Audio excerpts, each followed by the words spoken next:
Okay, we are here with Seb Toussaint. We're so pleasure to have you in our program, radio program Rap di Zona, because every week we speak about hip hop culture, urban and street art and sport. That's why we can have this opportunity to speak with you, because you are a professional graffiti artist. So nice to have you here. Why you come here? The first question that I ask you. Well, I was invited by Artista, it's an organisation that does a culture in Langhe, different cultural events, for a 1-week residency. And my aim was to paint murals, which, well, you can see one of them behind me. And another one in Montelupo, and this one is in Rodello. Yes. Yeah. And this is why I came. And this is my last day now. Yeah. The second question is, where are you from? Because, you know, we speak what you've done here, but where are you from? So I'm from two places, because I have two nationalities. So I'm from the southwest of England, close to Bristol. Okay. But I also lived in London, so let's say the south of England. And I'm from Caen, which is one of the two capital cities of Normandy. Okay. Which is where I grew up, yeah. And when you this is the place where you start to your graffiti journey? Yeah. I started. I got into art. I've always liked art, right? I've always liked drawing and painting and being creative. But when I was a teenager, two things really changed everything. One of them was I started doing some in the football stadium, some choreographies with the Ultra. From my city, and so designing big flags, big choreographies, like huge choreographies as well. Learning how to sew, because to make flags I learned how to sew, and also at the same time and with the same people I started graffiti. So one guy who was like my mentor in a way, he taught me how to use the spray can. He's called Gilou. So yeah, shout out to Gilou. He taught me, and so the stadium and graffiti was sort of my artistic education in a way. Although, of course, I liked doing art before, but that was the first time that I did something that was visible by lots of people and not just, you know, in a book at home. Okay, and when you decide to take this passion,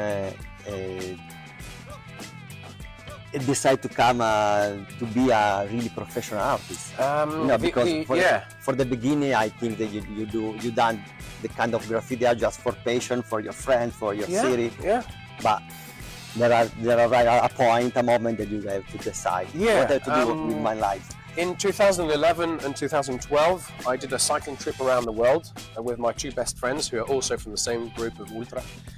We cycled around the world for 1 year, and during the trip I painted in several places, and for the first time I painted in a sort of favela type area in Bolivia. And this gave me the idea in Sucre, the city of Sucre. And this gave me the idea of a project which I've called Share the Word Project, which is I go to favelas or refugee camps or slums, very poor areas, and I paint words that people choose. So instead of just painting my name, I paint a word that was chosen by the people.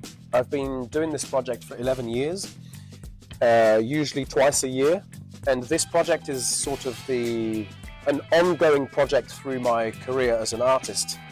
It's something that I self-fund, and I do this alone with just one friend who's an assistant, who's the person who taught me how to create the choreographies in my group of Ultra. So he was my teacher, but he helps me because he is more like, he's very good at this, at making all this, but he's not necessarily, he doesn't consider himself as an artist. So the ideas don't come from him, but he's very good at creating with me, and we work as a duo in a way, you know. So shout out to Dudu, because that's his name. So yeah, this project, I've done it in so many countries, in Palestine, in Venezuela, in Philippines, India, place where the word is very important. Yeah, and give a really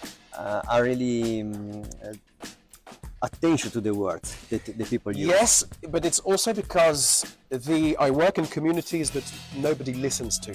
Nobody listens to these people. and I want to paint the words that they choose, so that we listen to what they want to say, because behind each word there's a story. Of course, people don't just choose a word like this, often a very personal story. And graffiti has the power to attract attention in an urban environment. The urban environments are often grey, brown, sometimes white. And with graffiti, especially me, but graffiti artists in general, we use bright colours. We want the word to be visible. We want people to see it, you know. Exactly. And what I want to do is to use the power that graffiti has like this to attract attention, to draw attention to communities who we don't usually talk about and who suffer from this. These communities feel excluded and they suffer from it, yeah. Do you ever try something inside the hip-hop culture? You try also to maybe, you know, be some steps of breaking hip-hop dance? No. Sadly, because graffiti art usually, you know, is a part of graffiti culture. Yes, I mean, yes and no, really. Yes. Because people have been painting walls since cavemen. Yes, in exactly. prehistoric times. Exactly. So I don't follow this idea that everything started in New York and Philadelphia. True. In graffiti.